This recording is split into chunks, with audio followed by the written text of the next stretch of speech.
1653, Oliver Cromwell, an English statesman and general, bursts into Parliament and asks, is there a single virtue now remaining amongst you? Is there a single vice that you do not yet possess? Noble as it may be, today, we are not here to discuss the virtues and the vices of our statesmen, but the parameter in which they continue to exist and the latitude that the law and the surrounding structures have offered them. This is the debate circle. This is Chapter 6.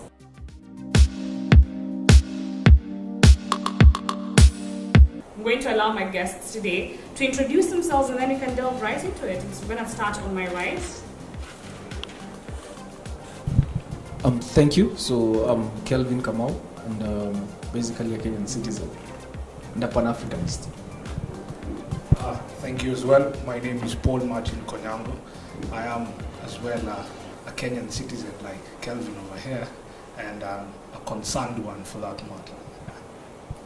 All right. So let's begin with a basic understanding. So both happen to be lawyers. I'm going to begin with a basic understanding of Chapter 6. And perhaps the first thing that we can start on is the ambiguity that Chapter 6 carries within. Article 73(1)(a), authority assigned to a state officer must demonstrate respect for the people. And I'm going to ask you, Paul, when you look at the legislation that have been debated in Parliament by legislators and lawmakers, when you look at some of the bills that have been brought to Parliament, when you talk about biometrics in the Huduma number, and you talk about division of power in the BBI, do those two represent statesmen that are genuinely pursuing the greater good of the community? And more than just that, does it demonstrate respect for the Kenyan people? Well, that's quite the question. It's hard for me to answer it in the most objective way, considering I hold members of the August House to be some interesting characters. Now, that all being said, what I can mention is that I don't think some of the bills that they have fronted on the House I don't think we could hold those bills to have been presented in the best interest of the Kenyan citizen. So perhaps in many ways we would consider those bills to be a violation of Article 73. Do the bills then represent the people that brought them to the floor? Can we then tie them back to, if you brought a certain bill that is clearly against the people of Kenya, then when we look at it, we should then round you off to being in contempt for the people of this country? Yes, in a manner of speaking, we could, but now we have to also think about it legally. And the position in our courts is that the judicial system does not hold regiment of parliament. The most that the judicial system can exercise over the August House is to interrogate whether certain laws are in conformity with our legal regime of the Constitution of Kenya. So now, that being said, when we look at the merit of laws themselves outside the purview of the Constitution and our legal expectations of the law, then we enter into the nitty-gritties of the structural affairs of laws. So that say we will look at particular provisions and cast them in the light of, do they meet the respectful cadre that Kenyans would expect of it. And I think when we go towards that route, it now becomes an issue of structure rather than a question of content, and it also becomes it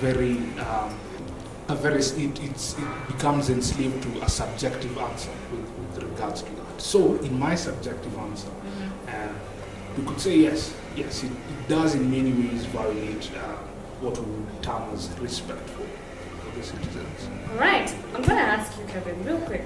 One of the key things in Chapter 6 is the personal integrity question, the question of as to whether we can determine what personal integrity looks like. This is a case that has been debated at the High Court and has been presented to the Supreme Court, despite the Supreme Court pronouncing itself on its lack of jurisdiction. So I'm going to ask you, do you feel like the provision that talks about personal integrity in Chapter 6 is wholesome in itself? How then do we interpret what personal integrity looks like? And if we are able to interpret it, then does its invalidity then give rise to invalidity of the entire Chapter 6? Well, that's quite a loaded question. And so I'd prefer that I break it down and then we can possibly analyze, and if there's a point I've left out, you'll remind me.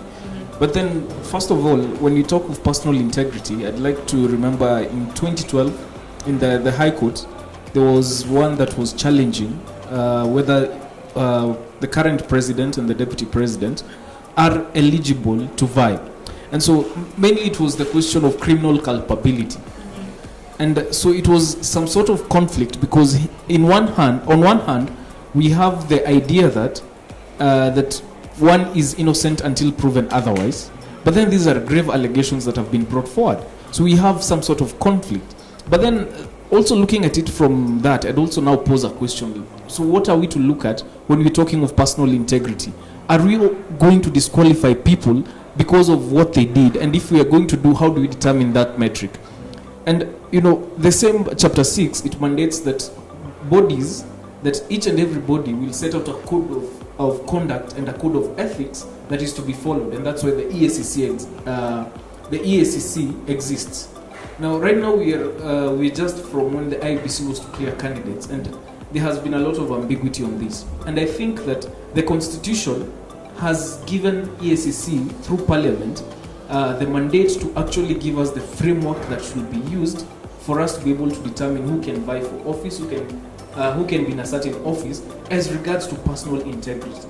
But I will admit that the Constitution, when it talks of personal integrity, is quite ambiguous in that it does not go into the nitty-gritties of it. And so for that, but then I'd also say that the EACC is the one which is mandated to do that through the same, I think it is 76, it is Article 76 where the EACC is formed.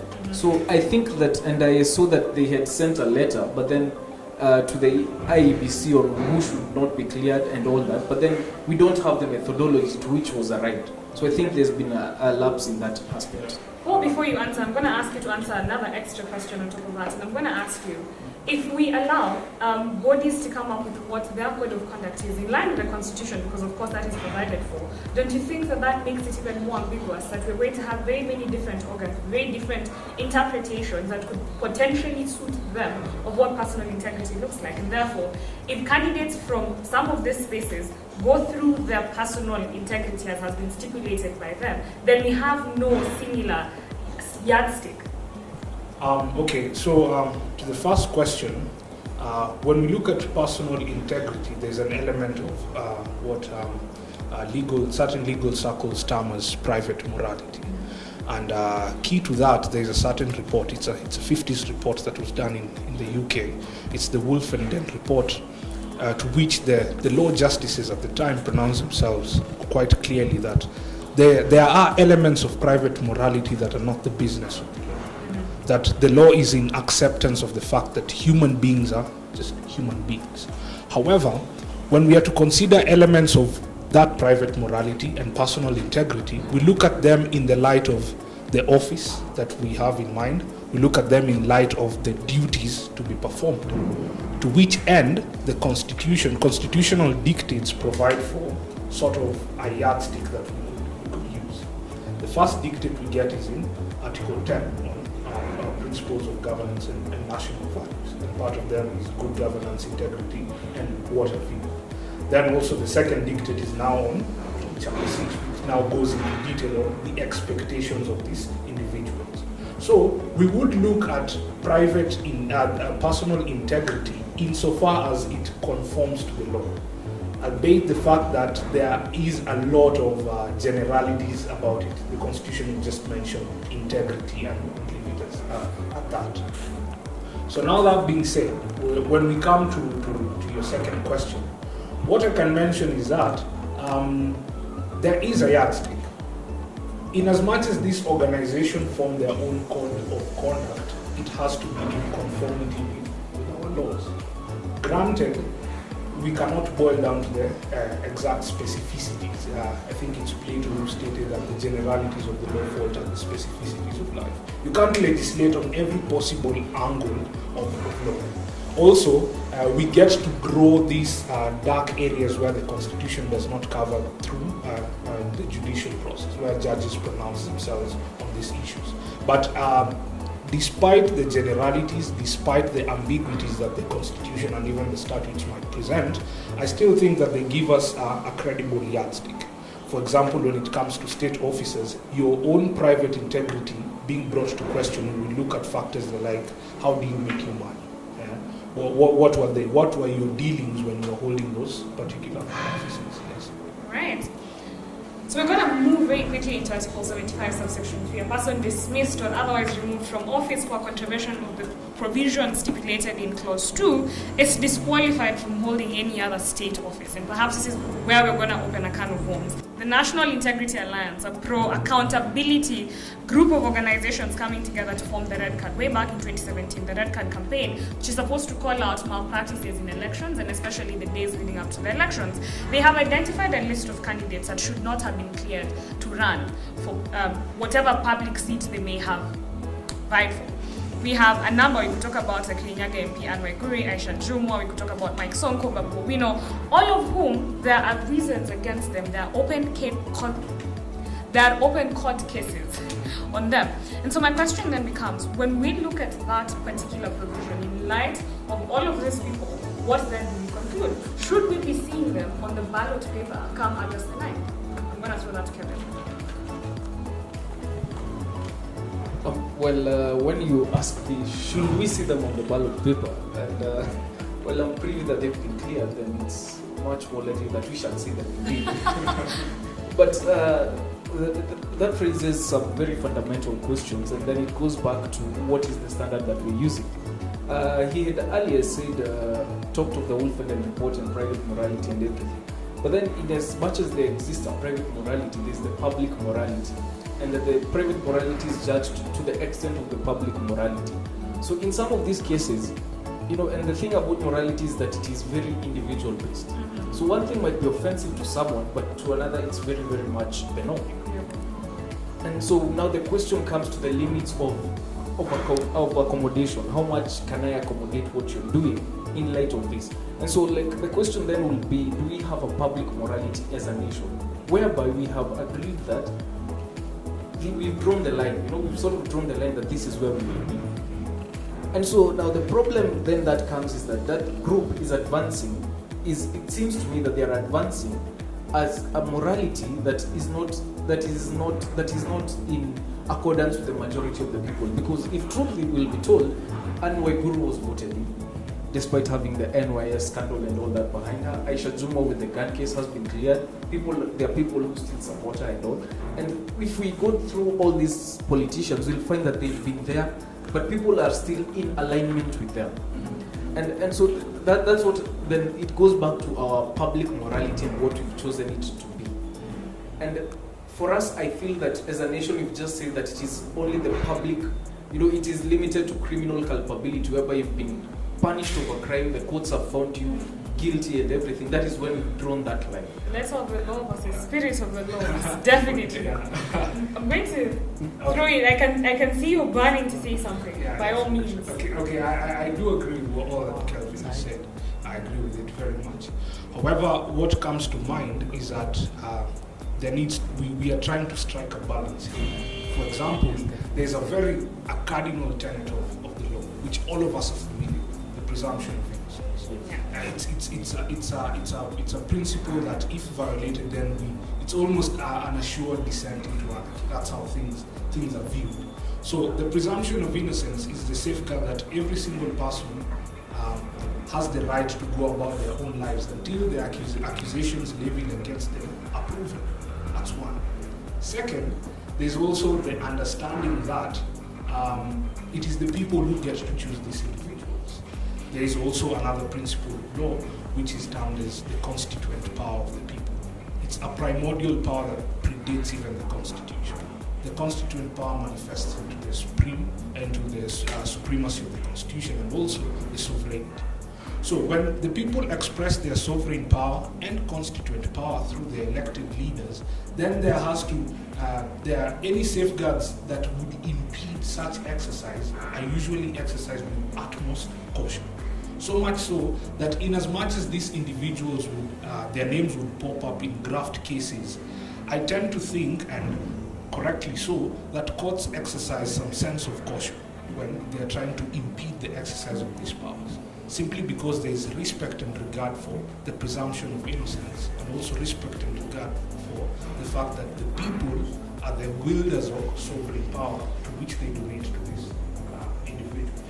Paul, I'm going to ask you, talk about the presumption of innocence and how essential the presumption of innocence is to the legal system. And I'm going to ask you, what is the place of the presumption of innocence whenever it comes to the ballot? I mean, what is the relevance of the presumption of innocence, considering that these are people that determine not merely the quality of life that you lead, but whether or not you shall live life in this country? I think its place is undisputed. First and foremost, and I don't just speak as a lawyer here, we view the law as an entire web, every facet of it meticulously connected for the function of preserving order in public life, or even in our own private lives.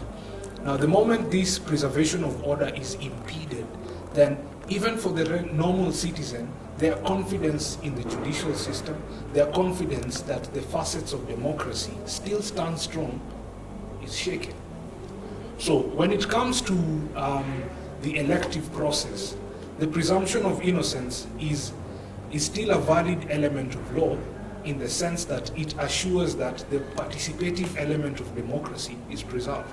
That the elective process, the election process, still stands for what it is, a process to ensure that members of the citizenry can participate in. Now, when it comes to whether we would allow vagrants, vagabonds, or criminals to enter the electoral system, then that becomes another question. Remember, when these leaders are appointed, it's not an appointment for life. When we abrogate a provision of the law for the purposes of greater good, in essence, we create bad precedent. So say when these individuals come to contest for office and then we tell them that there are suspicions or speculations that you have committed a particular act, and because of that we will not allow you to vie for this office, then that raises another question. However, I'm going to ask, before you say however, do you agree with him? To a large extent, yes. To a large extent, yes. To the both of you, I'm going to ask, what is the threshold in a criminal case? Beyond reasonable doubt. What is the threshold in a civil case? On a preponderance of probabilities, or balance of probabilities. All right. So to those two, we clearly tell that there is a higher threshold in one than of the other. What is the distinction? Why the distinction? And if so, if we can identify why the distinction, then why can we not apply a similar distinction when it comes to instances of malpractice or culpability whenever it comes to the people at the ballot, considering the essential nature of democracy and elections in this country? Yes, we do. We do. That distinction is applied. And Chapter 6 is a testament to that distinction. Through words and ideals such as integrity, accountability and transparency, it is there. But we must remember that these are still facets within the law. In Kenya, we hold a constitutional doctrine, or it's part of our constitutional jurisprudence, that this is a living document. That each and every article is not to be interpreted in exclusion of the other or in violation of the other, but all as supportive elements of each other, contributing to a greater whole that is the functioning of this public system that we have, you see. Now, bearing that in mind, it means that when we are looking at these leaders, we look at them through the entire lens of the law, not bits and pieces of the law scattered here and there.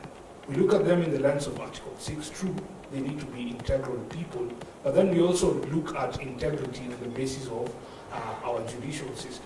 What tenets does it hold? What provisions does the law provide?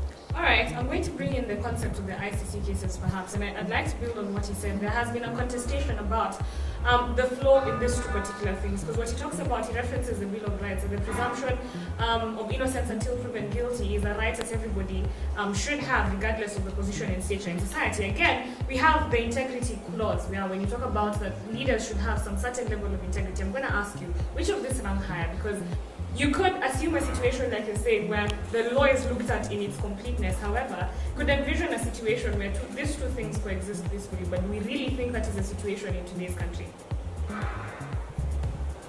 By the two, I presume you're talking of... the Bill of Rights and the integrity clause in the Constitution. You see, I think, by and large, the Constitution and the laws that we have been able to navigate around that. Remember, some of the provisions of the law are that if you're jailed for a sentence that is more than 6 months, you lose your seat. I think it's a way of navigating around these tricky questions, because the thing is, every Kenyan citizen has a right to buy, provided you meet the qualifications that are there. And you see, you cannot curtail these on the basis of something that has not yet been proven. And the envisioned state that our constitution, that this constitution envisions, is one whereby there's also something like independence of the organs of the organs. So you realize that this constitution figures a situation whereby one might pass the muster when they are vying, but then once things reverse and they are proven to be guilty, then it has also provided a clapback for it.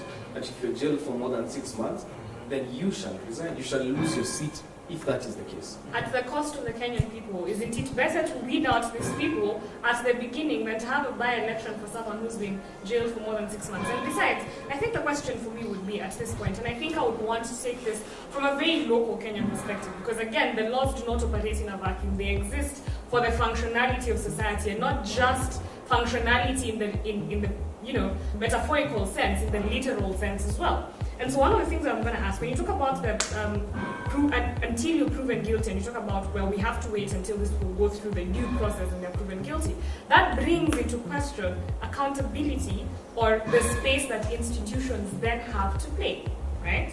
And so when you talk about institutions, you express quite a lot of faith in, if you're found guilty, ABCD shall happen. When you look at the track record of the judiciary, are we wishing on white horses? Okay, that's quite the comment. But this is what I can say. I'll speak on the legalese a bit, and then we'll get to the practicality of it. First, when it comes to the presumption of innocence, the whole idea is that you are innocent until evidence to the contrary comes up.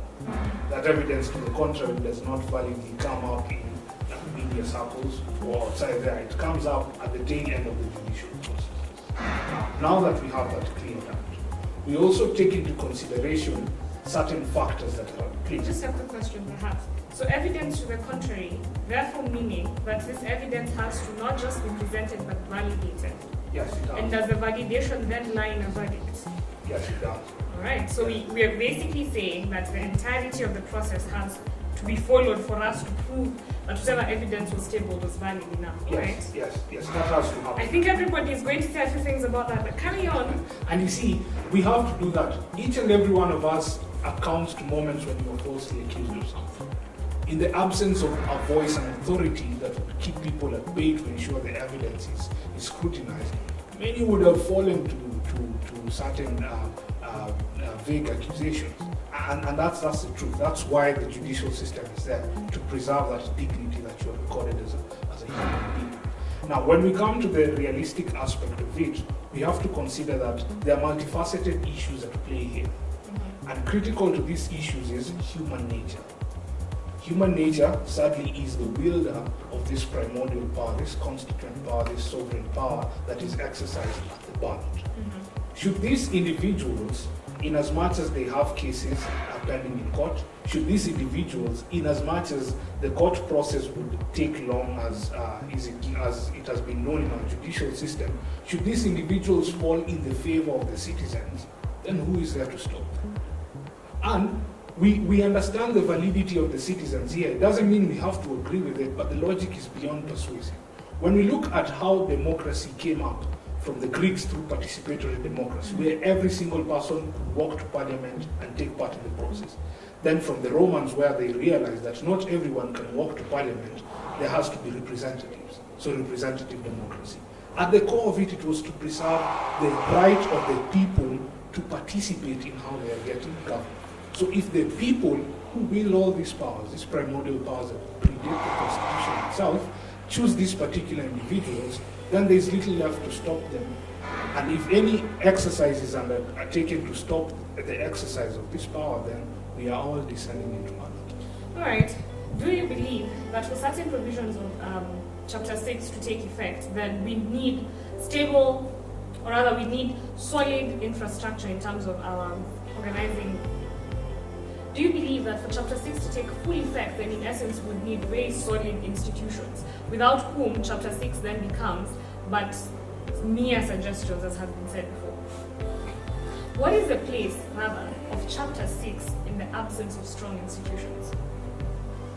Well, the place of Chapter 6 in the absence of strong institutions is the fate that befalls all novels. Legal fiction. Exactly. But I think that Chapter 6 in and of itself, but for the implementation of Chapter 6, we need to actually have leaders of integrity in and of itself. And I'll explain. You see, for example, there is no way you can have, we have hypothetically a parliament in which out of the 290 members of parliament, or 47 women reps, 3/4 of them have a pending court case. What will happen is because people act out of self-interest. Their self-interest will be to cut down on the budget of the judiciary, because then it slows down the process and they wait it out. So there is that essence of that we as the people, that the people in and of themselves need to be a strong institution that is able to dictate what happens and who is to represent them. So it is my held view that indeed we need to have strong institutions, and in regards to that, I think the judiciary is increasingly becoming a strong player in and of itself. For other constitutional commissions, I think there is much that needs to be done. And perhaps I'd say that the Constitution in Chapter 6 also, it sort of devolves this to other bodies. It's just not those at the national level, even the county governments and the parastatals. So we also have to look at it from not just the aspect of electoral politics, but also in the administrative functioning of these bodies. If we can be able to get it right from there, it also becomes very easy for us to be able to get it right in the electoral politics. Because, politics is a dirty game, but even pigs are washed. Just about 30 voters have moved to court challenging the verification of presidential candidates based off of the requirements that they have a number of signatures. The idea behind this is simply that the voter register, the gazetted voter register, was released on the 9th of June, and yet gazetting or rather selection of presidential candidates was closed long before that. And the question then becomes, on what merit did we decide the signatures that were verified and the signatures that were lacking? When you look at people like Justice Juma from the Justice and Freedom Party, his bid was cancelled out for the mere fact that he was unable to provide the requisite number of signatures. My question is quite simple. Do we need a gazetted voter register for us to mark against the numbers or the names that are presented as the 2 million supporters of a presidential candidate or a presidential aspirant? Is that a legal requirement? Well, what I'd say is we need it, and I think it's a requirement, because in the absence of that, then the question would arise, where do you get these 2 million signatures? And how do you validate them? And how do you validate them? That's a great answer, because now my next question becomes, so can we then conclude that the process was flawed inherently? Perhaps. Can we conclude that we have no presidential candidates as we sit on this table today? Perhaps I'd correct that. I don't think it's 2 million. It's from 24 counties, a minimum of 2,000. Okay. All right. Even if I it was one. That In the absence of a voter register. There is what we would say are the economics of integrity, the economics of democracy. We have to factor into that. So we have to put up a system whereby we are able to sieve through, and only those, the strong will be able to make it. What then becomes the place of the law? And I mean, it is the law that seems. Okay. I'm just trying to understand at this point, because again, you've talked about the place of institutions in ensuring that Chapter 6 is followed to a letter. We have delved quite a lot into the specifics of people's vices and virtues, and we could dwell into that really. But the space that exists in the law is implemented, because the law doesn't exist in a vacuum, by the institutions that then are given mandate by the law to operate certain things. And if those institutions are compromised, what then is the hope of the people that Chapter 6 in itself, wonderful as it may be, then stands? And to that effect, we are calling to question the IEBC decision to gazette presidential candidates, considering we do not have an official voter register until yesterday. So on what benchmark did we use? Now, you see, those are very valid questions, and we can't just swipe them under the rug. the absence of due process brings to question the validity of the entire exercise. Exactly. And if we go with the prevailing or the perennial logic in the last disputed presidential election, where the Supreme Court pronounced itself that the election is an entire process. It involves a lot of things. Great. Yes. So bearing that in mind, it would mean then that yes, that this entire procedure that IEBC was undertaking was invalid. That's the truth. Mm-hmm. But I would pick up on what Kelvin has stated, the economics of democracy and the economics of the electoral process. And I pick that out with a lot of reserve. And this is why. And this is why.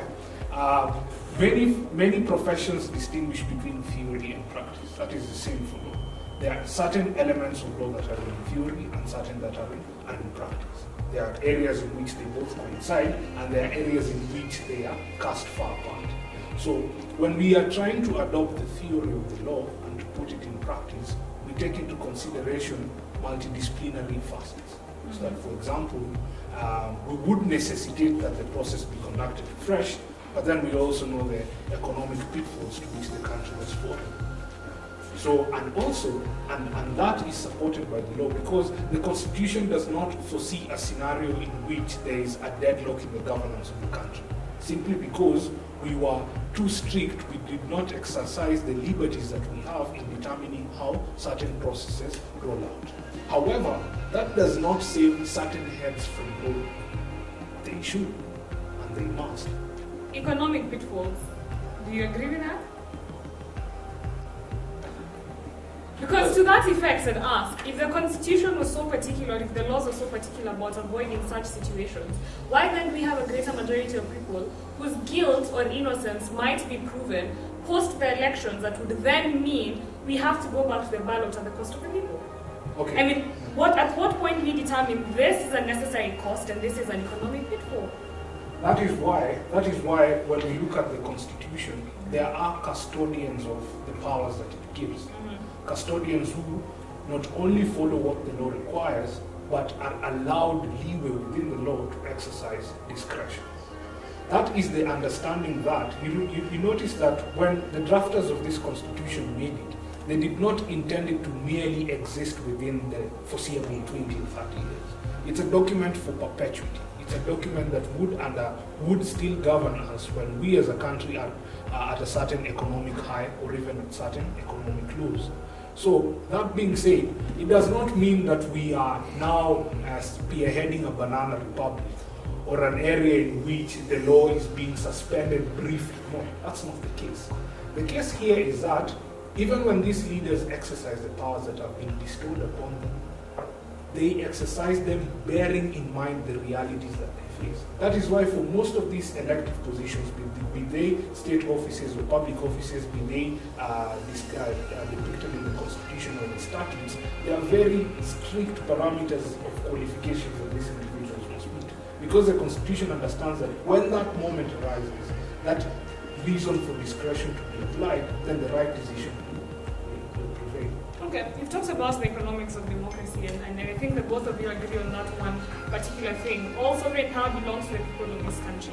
My question to you is, does the economics of democracy, in whatever shape or form they take, then overtake the sovereign power of the people? I think the economics of democracy are dictated by the sovereign power of the people. Mm-hmm. To me, they are subservient to it. And we need to get this into, in as much as... I think perhaps the reason why I was asking that question, just to build it and make it a little bit more difficult for you, is quite simply when I ask that, the question is, when we talk about what the rights of a Kenyan are, which is to exist not merely in a system that allows them some form of democracy, that allows them the best version of democracy that can be availed by whatever existing set of circumstances there are. And so if anything then comes in the way of that democracy, then in essence it is not acting in the best interests of the people and then compromises their power. So you talk about the economics of democracy and you talk about how certain things have to be overlooked in favor of others for the best interests of, the smooth sailing of this ship. If that compromises the democracy that comes at the end of the ballot, are we really for the sovereign power of the people? I'm burning over here, so you better run quickly. The thing is this. You see, we do not live in the ideal. And our constitution is idealist in and of itself. It's very, very idealist. And what Finally, we we get to an the ideal, admission. And what we do is the ideal. Progressive, but very idealistic. So what we do to the ideal is that we use it versus the circumstances and interpret it in that sense. So that is what we have to do. That we have to get that. And the thing is, the economics of, or as I call them, the economics of democracy have several constraints. But it is up to us to polish up these constraints so that we can be able to actually have a system that is running. So it's much more of it. We have to do the compromises and the contradictions therein and move on as we iron. All right, should we be seeing George Wajakoya on that ballot paper on the 9th of August? Okay. Are we going to compromise our democracy just because? Well, I don't think we are compromising our democracy. Oh, I have a lot to say about that. Yeah, I don't think we're compromising our democracy. You see, the Constitution, for its beauty, for its precision in all spheres that it tries to cover, it would have its shortcomings because it's an instrument designed by human beings of flaws and breathed into it. That's inevitable. Every document has that flaw. So, because of that, there are certain areas in which it would be dark, it would be silent towards. There are certain areas in which, as time progresses, we start realizing that it would have shortcomings towards those. But that does not mean that democracy becomes subservient to these particular conditions. But rather, it means that democracy must exist within these set conditions. Must be flexible enough to allow. Yes, to allow that. So, any ideologue is usually subject to the realistic sphere in which it's supposed to be applied. And the constitutional tenets, or the question that you've asked whether Wajakoya is supposed to be in the ballot, is subservient to the fact that do the public coffers hold enough sway to allow the entire process to be undertaken? And even in as much as they also hold that much sway, what is the place of due process in ensuring that is all done? I think if we talk about due process, we really validated it. But we could continue because again, I would then bring up the argument that ideologies existing in the same space as the current realities then creates a very problematic situation because who then determines to what extent we are moving towards the ideologies? Is it a 10%? Is it a 30%? What then is sufficient as a country for us to accept that yes, it is an idyllic constitution, but this much is considered progress? We can continue on that for a very long time. However, I'm going to transition us in something that I think Kevin talked about discretion of certain offices and certain people within those particular offices. The DPP Nordin Haji, in an exclusive interview in the Star, talked about how his office has halted approval of corruption files linked to any politician just before the election simply because he does not want to be accused, in his words, of making decisions based on political leanings. He talked about how that is within his purview and his discretion as the DPP. All right. So let's talk about that concept of discretion, because here we are really focusing on the institutions. What legal framework allows for that? Article 10 it does. Article 10 provides for a scenario where state organs, state officers, public offices, and even members of the public are involved when it comes to matters of interpreting the Constitution or exercising their mandates under those offices. And they are to be guided with certain provisions which we have accepted as our principles of governance and national values. Here's the thing.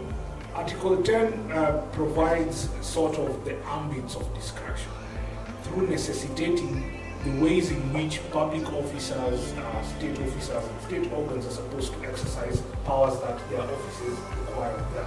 And one of them is in light of good governance, accountability, transparency, and all of that. So, when he exercises discretion, the question we would ask ourselves is, does it fall within the limits of Chapter 9 under the executive, or chapter 10 under the judiciary for its own functions and functions of any offices involved within those chapters, and also does it fall within the purview of Article 10?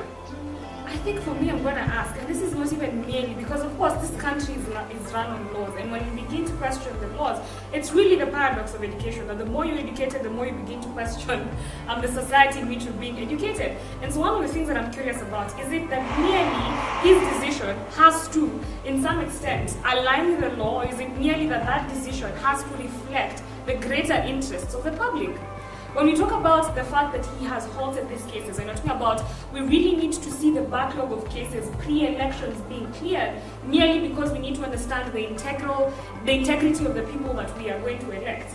I mean, does this decision then lie in the best interest of the people? Aligning with the law is aligning with the people. And the sovereign power related to the Constitution and elected representatives. My question is this: outside of the idealistic words in this document, am I going out there to ask a regular Kenyan? In fact, I'm going to ask you as the viewer, do you think that decision in any way, shape or form reflects what you think should happen? Because again, doesn't the law derive validity from the people? If the people then do not feel in any way, shape or form that that decision is representative of what they want to see, I mean, what happens?